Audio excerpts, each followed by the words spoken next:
tornado warning for Kaufman County. Stand by as we alert our other stations in the area on WBAP.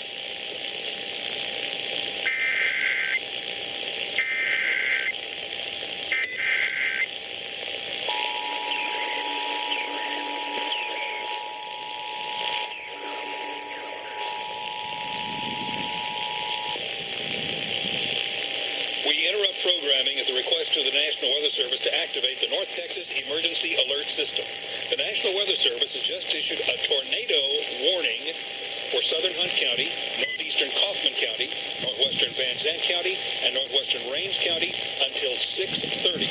A severe thunderstorm at 5:57, a severe thunderstorm capable of producing a tornado was located near Terrell, moving northeast at 45 miles per hour.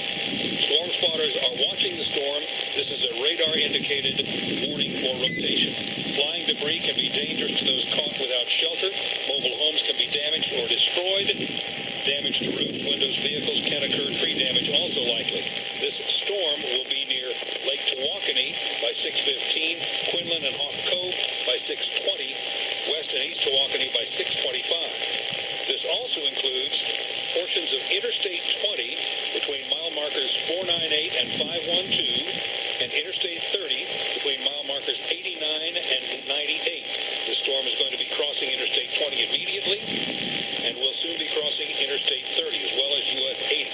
Take shelter immediately in Kaufman County.